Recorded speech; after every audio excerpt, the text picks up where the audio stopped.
All right, welcome back to No Limits. We got the boys on for this one, a boys only episode. We got D, Parshan, the originals, and a good amount of things to talk about today. So let's get right into it. Of course, we always have to do a UFC recap, and let's get right into it. D, Parshan, one of you guys want to introduce the fights? Sure, I guess I'll introduce the fights. UFC 276 main card headlined by co-main event Alexander Volkanowski versus Max Holloway, the trilogy fight. Jared Cannonier and Israel Adesanya for the middleweight belt. Yep.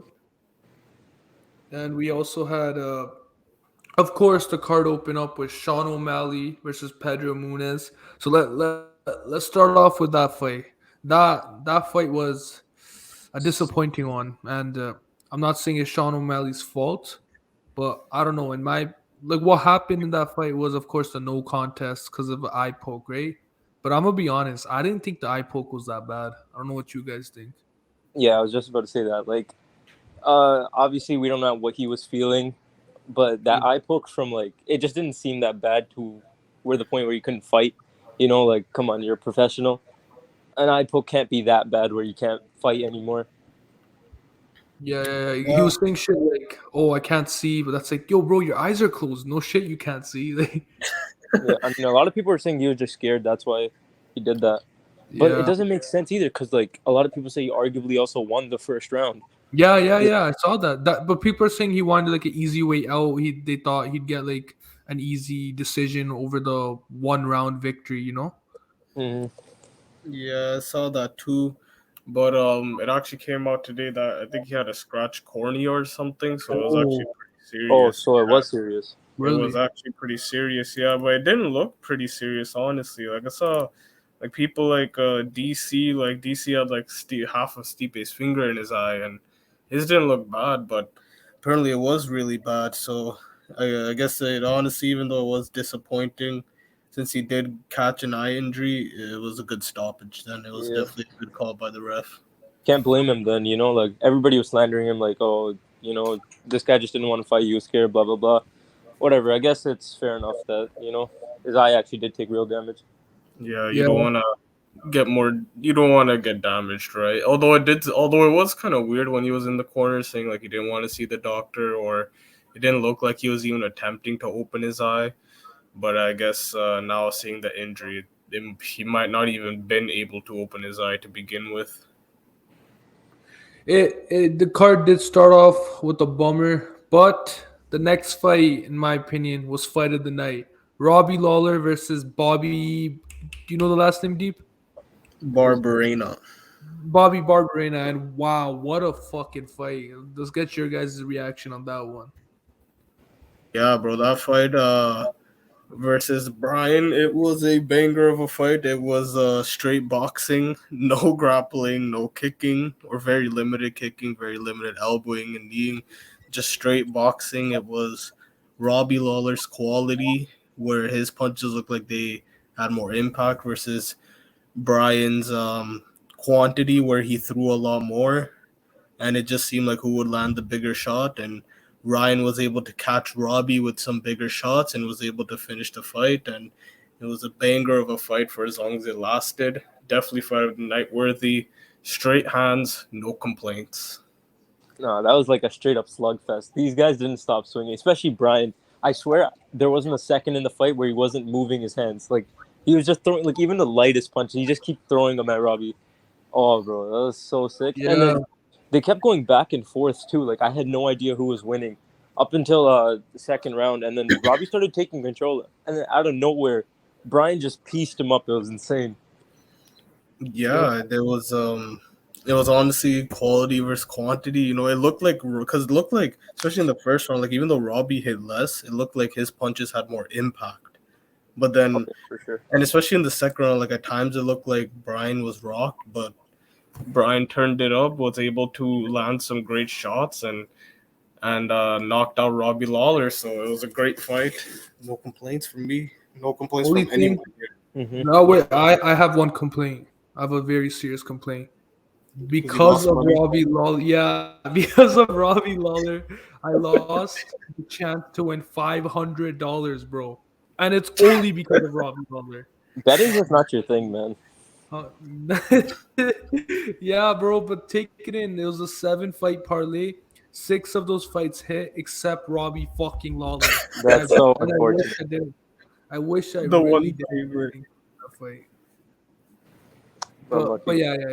All jokes aside, a phenomenal fight. Respects to Robbie Lawler. He put up a great performance.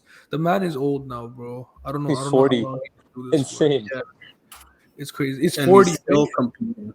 He's still Yeah. competing. But yeah, then the next fight. Wow. Sean Strickland. I'm a big fan of Sean Strickland, and yesterday I became a big fan of Alex Pereira. What a fucking! How long did the fight last? 2 minutes? 2 minutes, I think. A minute and a half, something like that. Oh yeah, Something like that, yeah. a beautiful left hook. I Beautiful. just don't get it. I don't get what Strickland was trying to do. Yeah. Like, the game plan just made no sense. Just go to grappling, just try some. Why did he kept slowly approaching him? Of course you were gonna get socked, and then it cost him the fight. Yeah, I mean, yeah, as Bessa said, the game plan. Like I thought Sean would actually go and try to grapple, would try to wrestle, but he didn't really attempt any shot, and he kind of slowly with the flat foot style kind of approached him, and against someone like Alex Pereira, who has two wins over the champion, and who's a great striker. That wasn't really the smartest plan, honestly. That was just it was low fight IQ. If I were him, I would have gone straight to grappling, wrestling, but he got his lights knocked out, man. Congrats to Alex Pereira, and now he's got a title shot. Bro, he was Sean Strickland was way too careless. Like I seen like the whole time. Like I saw the knockout coming from a mile away. I was just waiting for when it happens because Sean Strickland is standing in front of him. In my opinion, barely having his guard up and deep, as you said, flat-footed, and he's getting caught. He was getting caught repeatedly. Yes, he got some strikes in on Alex as well, but the strikes he was getting caught with were like kind of pushing him back, and then Alex kind of just pushed the pace, hit that clean left hook, Oh, got, beautiful. got Sean Strickland wobbling, and then fucking straight right hand, and another one just to end it off right there. Beautiful. Such a beautiful knockout. I'm happy he won though, because now like everybody's been saying Izzy cleared the division. He has like a legitimate opponent that like I don't know if he's Yeah. gonna win. Like Izzy's last 4 or 5 whatever fights, I'm like, okay, Izzy got this easy. Now it's like I'm not sure if Izzy's gonna win this next fight against him. Yup. Yeah, I mean, honestly, I think Izzy's still going to take it. I think he still is the favorite, and I think Yeah, he it will should be take the it. favorite. It is MMA now. This isn't kickboxing, and even as Izzy said, that second fight, even though he got knocked out, he was winning the fight beforehand, but he still lost though, so that doesn't really matter if you're winning the fight before if you still manage to lose. But honestly, it's a different sport, MMA. I think Izzy's got this time, honestly. But damn, I really want to see that Sean Strickland and Izzy press conference because Yeah. that was That would so have been very entertaining, man. So entertaining. 100%. And yeah, Alex deserves a shot.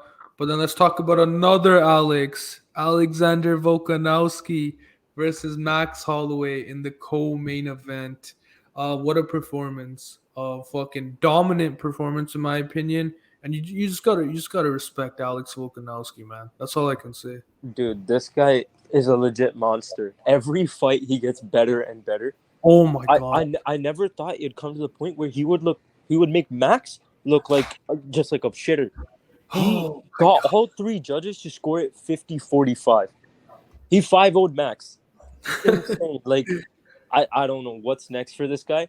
I'm just gonna say right now, I think he should be number 1 pound for pound, and he should take over Usman's spot for number 1. damn, really? I don't know what more does he have to do. Like if you see the improvements this guy's making, You're right. dominated the division completely. I think it's got to be him now. Only if he was just more popular outside of the UFC, like a little. Like I know Usman's not the most popular, but a lot of people don't know who Volkanowski Yeah, is, that and does make sense. it's surprising, bro. Yeah, I, but Alex and Max, like yeah, as Bissa said, he made it look easy. Like he needed that win too because after the second fight, a lot of people said that Max won, and that's you obviously as the winner and as the champion, you don't want to hear that, right? That you only won because the judges messed up. You don't want to hear that as a champion. It definitely hurts the legacy. But Volkanovski came out and he shut down all the haters. He was so fast. His combinations were so crisp. Stuffed all of Mac's takedown attempts. He was great in the clinch. He just looked like a different beast, man. And honestly, I think Bisso's right, man. I think he might just be pound for pound number one over Usman now. His improvement it's been something else, and his speed especially, man. Speed kills, and he proves it. oh yeah, bro. It looked like Max was so much slower than him. Like the speed difference was insane. Like I remember when he fought Zombie, everybody clearly noticed the speed difference. I don't think many people thought he'd do the same thing to Max. He legit did the same thing, and it seemed so much more clean and better. I don't know. He's improving insanely fast. It's crazy. It's very active as well. When was his Pretty active. fight with Zombie? Like 2 months 2 months ago. ago, 3 months ago, And insane. this This guy's the guy's an active champion. champion, bro. Usually UFC champions only be fighting like once a year. This guy's said he Once, wants to fight twice. three times a year. He's crazy. And now he might move up to lightweight, yo. Oh my Who god, this knows? guy's Him versus crazy. Oliveira might happen. Oh, he deserves it 100%. I That'd would be actually love to see that fight. Yeah. yeah, Man. honestly. And now let's talk about the main event. We got the boy Israel Adesanya versus Jared Cannonier, and The main before we bash him, I just want to give him credit for that amazing walkout. A oh credit to the UFC team that set up the walkout, and credit to Izzy. Phenomenal. Bro, it doesn't fucking matter when you come out as the Undertaker and you make the crowd rest in peace, fam. Come on, Bro. bro. no, What for was he doing? like best entrance I've ever seen, like for UFC at least. And then one of the most boring fights in history. Like I keep saying it, Jared Cannonier literally carried the entertainment part of that fight. I don't care if he lost, he carried it. Yeah, man. Honestly, I don't know. I really because Izzy was coming out saying you would knock him out. You were trying to make a highlight out of him. So I really was expecting Izzy to come out and look for the finish, but not once did he look determined to actually go for the finish. He seemed very content just keeping his distance and keeping his range. And that's what he's good at, right? He's good at keeping his distance. He knows his range. He's great at feinting, and he gets a lot of data when he does feint an opponent. But I would have really liked to see him go for a finish and really make a statement as a champion, especially when Alex came out and made a statement against Sean Strickland. I would have liked to see Izzy respond with his own statement against Jared Cannonier. Yeah, I guess the statement was a 5-round decision win. I don't know. Kind of weird. Yeah, he loves to point fight to decisions, which is the fans are noticing it too. Yeah, he's entertaining outside of the ring, but inside the octagon, he's been very boring. And ever since the Paulo Costa fight, this guy has not been going for any finishes. Even though every press conference, every interview, he's always like, "Oh, I'm gonna make a highlight out of this guy. I'm gonna knock his ass out. This, that, that." Why are you claiming that shit when you know you're not gonna fucking do any of that shit? You're gonna point fight your way to a decision. Yeah, I That's what mean pisses me that's off. what he's been like since he said the Paulo Costa fight. He did it. I mean, he did it with Reaper. He did it with Tori. He did it with Cannonier. Now, like three, three snooze fests. I'd say the best one was the Reaper fight, and even then, it wasn't the best. Yeah, Uh, exactly. yeah, honestly, not sure because before this, Izzy was a very fun fighter to watch. He had Hmm. highlight performances against people like Robert Whitaker, Costa, Derek Brunson, dominating performances against people like Brad Tavares or Anderson Silva.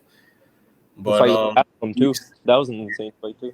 yeah, but recently it just hasn't been very exciting watching him. And as a fan, we know how good Izzy is. We know he's a step above everyone. I just wish that he would kind of go out and prove.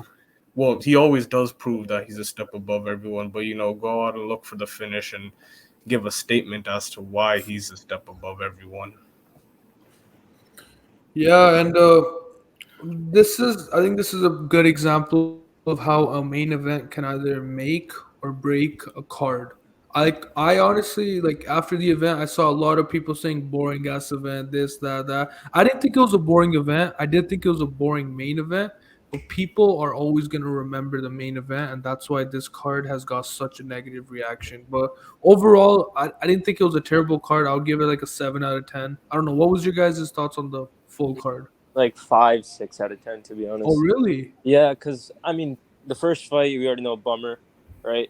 Yeah. The second fight was the best fight. That was really good fight. Third fight, yeah, we got to see a clean knockout. Like that was pretty nice. Can't But then complain. the co-main event and main event, I'm not trying to like the co-main event. It was too one-sided. Like yeah, we Okay. got to see like Volk prove himself, but it wasn't like the most entertaining fight. And then the main event, enough said. All right, that's fair. That's fair. Yeah, honestly, I probably have it like a 6, same as Bisla.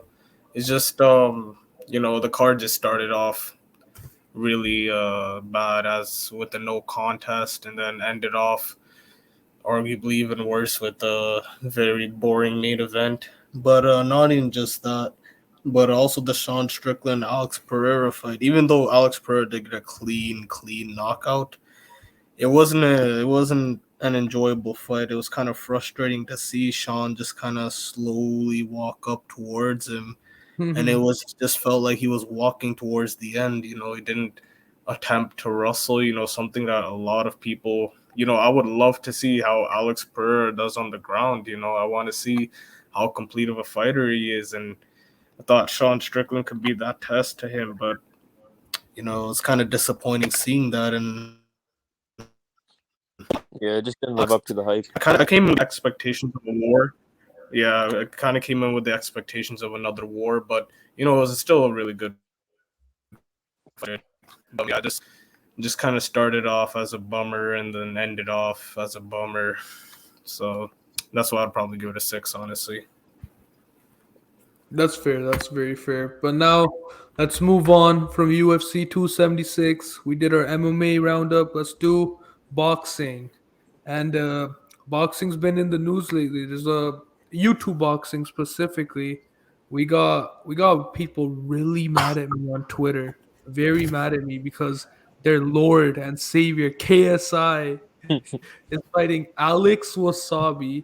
And I know even months ago, after the Deji and Alex fight, remember we talked about this where like Alex might be fighting KSI, and we all talked about how this is such a shit fight. But of course, it's official now. And what's your guys' thoughts? Yeah, for 3 years to be away for the sport, to come back and fight Alex Wasabi, I'm not really excited personally. Just think it's a huge step down in competition, even if this is just a tune-up fight and to brush off the ring dust, because obviously that is a real thing. 3 years away from the ring is you're gonna be rusty, but you go from Logan to Alex, it's a big step down in competition, and to wait 3 years for that, like I love KSI, but I don't know. I would really like to see him fight someone of a higher caliber, like someone like Austin would have been. An Austin fight would have been very, very exciting, but Alex Wasabi not so much. I agree. I agree. What about you, Bissell? Yeah, I mean, I'm pretty sure I already said it in the past, but this fight it's just not it, man. Like, I don't get it. Like, Alex versus KSI, come on. I will say this, though. If somehow Alex wins, I'll shut up for the rest of my life because I have no hope in him winning. But Same. Yeah, if he wins, okay, man. Hats off to you, but I think KSI is going to, like, wash his shit.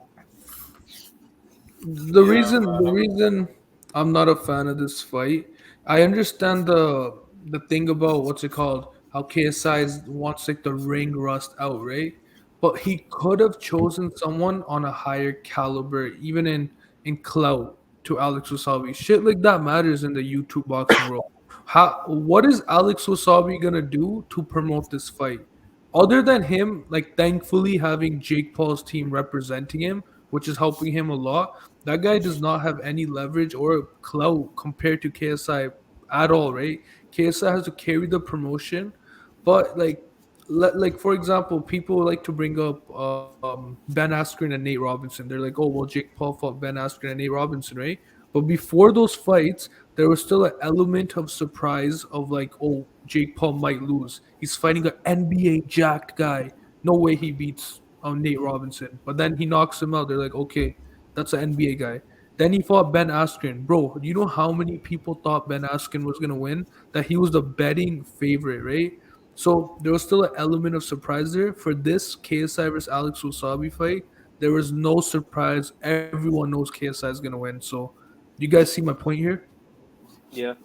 No, I Yeah. mean, perfect sense. I don't know.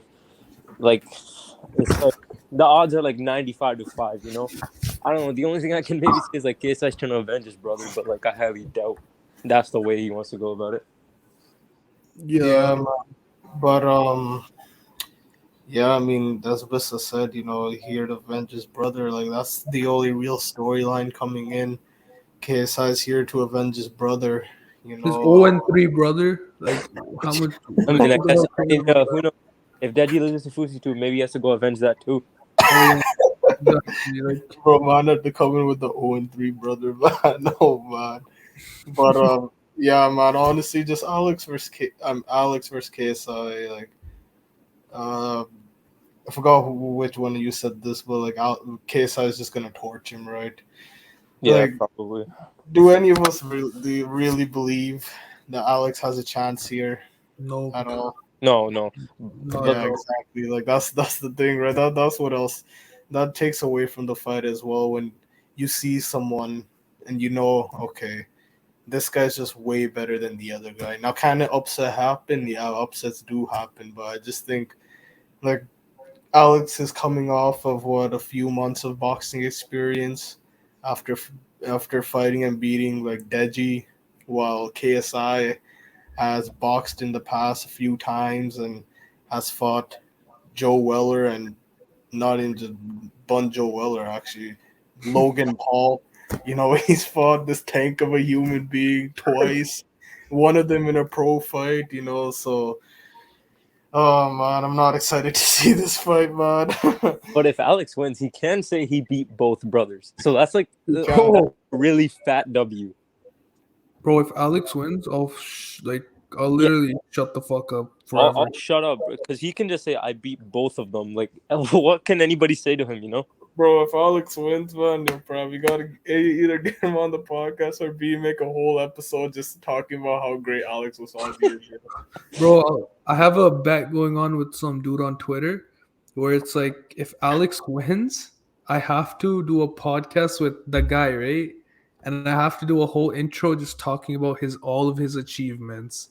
Oh, So Oh my god. and but if KSI wins, he's gonna make me a free artwork, and his artworks are really good. He charges people like oh, $100, but he's gonna make one for free. I would say I'm pretty confident in my bet, and I really don't want to lose that. So yeah, and then let's move on to Jake Paul versus Tommy Fury. Is it happening? Nobody knows. And whose fault is that? Absolutely Tommy Fury's fault. Yeah, man. I mean, the story has been going on for like ever since their first fight that Tommy just doesn't seem like he wants this fight, and Jake has come out and said on Instagram that he's told Tommy's team to just go to the embassy, you could get your visa, and Tommy's lawyer has apparently told him that, and apparently Tommy still hasn't done that.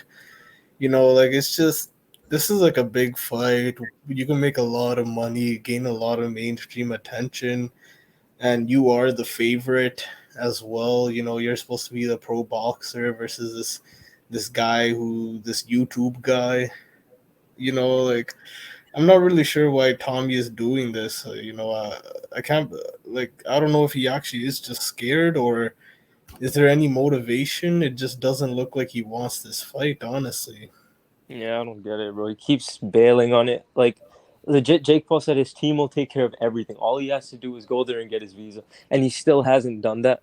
Like, it just seems like he doesn't want this fight, or he could be scared. Who knows? Because I mean, everyone's gonna clown him if he loses. Even his own family said, "Don't come back," you know. Yeah. So, I mean, that could get to somebody's head, you know. It could be that, but like, come on, man, just go get your visa and fight the guy. Yeah, Yeah, exactly. honestly. Yeah, go ahead, Deep. Oh yeah, but I was just gonna quickly add on to what Bissa said, but he talked about how when his family said, if you lose, don't come back. That is a lot of pressure. To be fair, maybe deep down he is like, if I somehow do lose to this guy, when I'm such a betting favorite and got so much more experience, what's gonna happen to me, man? My career's done. It definitely is a lot of pressure on him, especially when your older brother, who's the freaking heavyweight champion of the world, tells you, "Hey, man, you lose, you're never boxing again." That's a lot of pressure. A lot, man.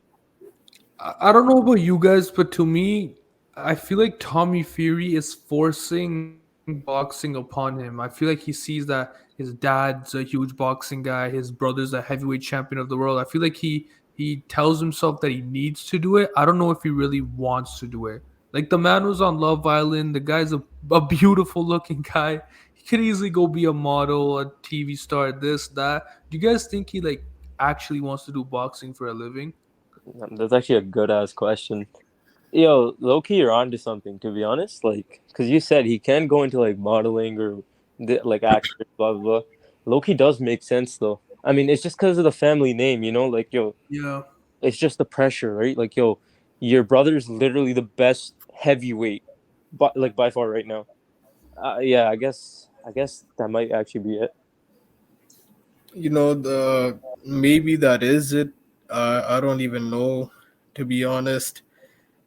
I mean, by the way he's handling this situation, it doesn't look like he wants this fight. It doesn't look like he wants to do it. I'm not sure what's going on in his head right now, man. I don't.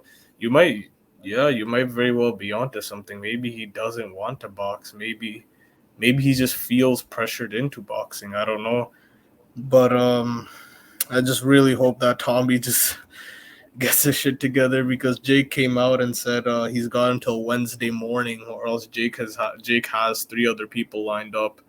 So hopefully Tommy gets this shit together and we get to see this fight finally happen after a year of basically build up because of the first fight and this fight. So hopefully it happens. Yeah, 100%. But like as Jake said, how he has until Wednesday. Um, I think I don't know. I don't think Tommy's gonna get it done. Sadly, I really want to see the fight. That's the number one fight I want to see for Jake. But I think Jake's backup opponent is 100% gonna be Anderson Silva. Like, how would you guys feel about that? Even though it would have no build up, it would be a very interesting fight to watch because Anderson is, of course, one of the greatest mixed martial artists who have ever lived. He's always won a boxing match. He's gone to boxing. He's performed very, very well at boxing at a high level. Honestly, I would love to see the fight. It would be a very interesting fight, a very fun fight to watch. But the build up and the press conference, it just wouldn't be the build up of the fight overall just wouldn't be entertaining. It doesn't have the story as Jake and Tommy. Yeah, it'd be like a dead fight or like a dead build up, a dead press conference all the way up until the fight. And even then, like I'd rather have Tommy and Jake go at it because yeah, Silva's one of the best ever. It's just I hate watching like when they're like too old, you know. It's just not the same. And if you really think about it, like me, Harshan Deep, we understand boxing, like and MMA, right? We know how good Anderson Silva is. But Jake Paul's fans or even his haters, they aren't all they're mostly casuals in the fight world, right? And once they see, let's say they see Jake Paul beat Anderson Silva, let's say hypothetically he gets a knockout victory or whatever, right? the headlines are gonna be, oh, he just beat up another old MMA fighter. Go fight a boxer. So like I don't really see how this helps him progress. Like like it's a good fight. It's probably even harder than Tommy Fury, maybe arguably, but on paper it doesn't look the best. You guys see what I'm trying to say? Yeah, it's like, okay, dope, you beat another old retired fighter. Congrats. Where does that get you? Nowhere. Exactly. Like if he beats Tommy Fury, that's like okay, he's young, he's active, whatever. That's like a respectable win. But then Silva's old man. He's been retired. I don't know. Yeah, that is the thing. That's what was said when he beat Ben Askren. He's this old MMA fighter who's more of a grappler than a striker. Or when he fought and beat Nate Robinson, they're like, oh, he's just a basketball player. Or when he beat Woodley again, he's an old retired MMA fighter, way past his prime. Came off a huge losing streak from MMA. Same thing's going to be said here if he does beat Anderson. No, you beat another old retired fighter way past his prime who, again, came off a huge losing skid in MMA. So it would be, it would kind of just be a rinse and repeat of the same old story that's been said over and over with Jake. And when it sucks because he wants to fight a young pro boxer, someone who is in their prime, or entering their prime, and someone who has a big family lineage in the sport. So, everyone here at this podcast and everybody watching and everybody who keeps up with YouTube boxing wants to see Jake versus Tommy. So please, just let this fight happen. That's all we're asking for. Yeah, man, and hopefully it happens. But moving on now from YouTube boxing, I want to talk a little bit about NBA free agency. It's free agency is a really fun time to be around, and I think the biggest rumors going on right now, of course, are Kevin Durant and Kyrie Irving. Bisla, you want to start off? I mean, yeah, sure. KD, Kyrie, man, these guys supposedly built super team on the Nets. 3 years later, okay, now they both want to be traded. Uh, KD, first of all, this guy, he's such a sellout. He wants to go to Miami or Phoenix, the two top seeded teams in the East and West. First of all, like again, like I was starting to gain respect for the guy, but now I'm losing it again. But if he goes to any of those teams, man, championship teams. But there's also rumors of him coming over here to Toronto. If he comes over Bro, here, I'll be one of his biggest fans again. that would But be crazy, bro. Imagine. that would be insane. Like I'd be so happy if he came through, but who knows? What if it's like some Kawhi Leonard shit that he's like that missing piece and we win another championship Oh for my! 1 year? I'd forgive him for like joining the Warriors, like legit ruining the NBA for 2-3 years, like forgiven. But 100%. KD is one thing. Kyrie, this guy wants to join up with LeBron again. He left LeBron because he was in his shadow. I remember. That's why he went to the Celtics. They failed. Went to the Nets. They failed. And now he realized that he was just being a child, and him and LeBron could have won more chips together. So now he wants to go back over there and try making some deal work out with him and Westbrook swapping. I don't know. It's crazy though. If he ends up on the Lakers, that's they're winning 100%. Yeah, man. Honestly, as Bissell was saying with all the KD stuff, man. This guy, he got destroyed by the Celtics. They clamped him. He's supposed to be the best in the world, and he shot for sub 40%. KD got embarrassed there, and once again he's leaving. He's leaving a team that he lost on and trying to join a team that does not need him. The Suns and the Heat, who were some of the favorites to win the championship, to go to the finals, to contend for a ring, go have a deep playoff run. So, and a bitch move again, just like 2016, lost 3-1 against the Warriors, who were up 3-1, lost, and went to the Warriors and got two really baby easy rings. And he looks like he wants to do it again, man. No respect there, man. No respect. I forgot there's rumors of him joining the Warriors. Legit, the Warriors are interested in him again. Again, man. Again, Again. They don't need him, man. They don't need him. if it happens, I think I'm not gonna watch ball that season. I mean, honestly, you got a point, man. But honestly, KD to even the Raptors, if he does come here, we'd have to give away a lot of good pieces. But obviously, it is KD, so it would be worth it. But if he does come here and just like on Brooklyn, how came here, we didn't win anything. He's just gonna end up leaving if we don't win anything. He's gonna leave again and bandwagon to some other stacked team. So he's the guy's just a bus rider. He's not the one, as Chuck says, he's not the one driving the bus. He's a bus rider, man. He's just here to hop on whoever wins, man. He doesn't care, man. He doesn't care about what team he leaves in ruins. Like Brooklyn will be left in ruins when he leaves. He doesn't care about staying on a team and winning, man. He just wants to get some easy rings. So It's so honestly, I hope the Raptors don't get him. dumb. I mean, to be fair, I think even if we do have him, I think like a team like the Bucks are better.